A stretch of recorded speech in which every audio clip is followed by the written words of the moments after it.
Hi everyone! Today we are filming outside. Thank you for joining me on this beautiful day. It is gorgeous out here. Today I want to talk about the 5 big mistakes that musicians, particularly beginner musicians, tend to make. And I have seen these issues come up with my private students, with teaching in the public schools, and also from emails and comments that I have received online. There's always going to be an excuse of why you shouldn't do something. Maybe you don't have the best instrument, or a private teacher, or you can't find the right music. But if you really want to do it, it doesn't matter how old you are, how young you are, what resources you have, the best thing to do is just start with what you have. There's always something that you can do. If you can't find the right music, look it up on YouTube. There are so many options. Go to imslp.org. I can put that link down below. It has so much music that you can choose from. If you don't have a private teacher, all you have to do is go on YouTube, find some really good tutorials, and if you're watching this, that probably means that you're already doing that, so that's wonderful. Our American culture likes to have everything instant. We eat instant things. We want things to come easily, and we don't want to have to sacrifice or be patient for the end result. Whenever you're learning a new skill, things don't come that quickly or that easily.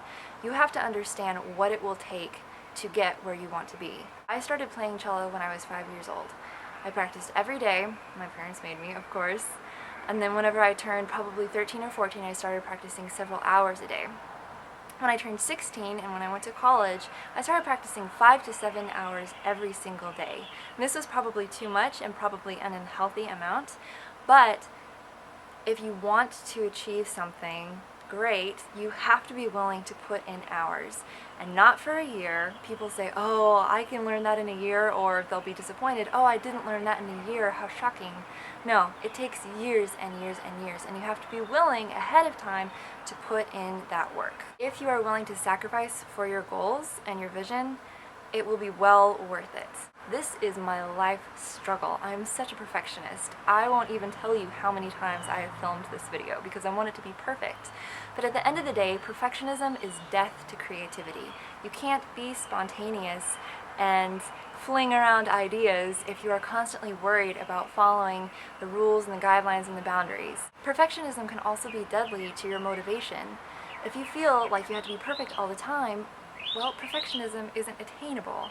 And so if that's what you're thinking whenever you're practicing, you will be discouraged and you won't want to continue practicing. I've lost a lot of students to this. They were so discouraged by not doing everything exactly how they thought it should be done that they ended up just giving up. There's always going to be someone better, smarter, more talented than you are, and at the end of the day, the best person to compete with is yourself. I think it's silly to compare two different individuals. As an individual, as an artist, you pour your own personality and your own uniqueness into your expression. And you have that over here, and then over here you have another individual who's doing the exact same thing. And these are two completely different people with their own unique ways of expressing. And how are you supposed to compare that? You really shouldn't compare yourself to another artist when you have your own voice. As a teacher, I care about adding value to my students. I want them to do a very good job. I am not trying to hurt feelings in any way, and I feel pretty certain that most other teachers would say the exact same thing. And so if you do receive criticism from your teacher, take it and work with it. Maybe they're not right all the time, but you have to be humble and willing to accept different opinions. And also, as an artist, I think that it's hard to get a well-rounded perspective of where you are and how well you're doing with a certain piece. You get so involved with it and you get used to hearing the way that you play it, and so it's hard to, like I said, get that broader perspective.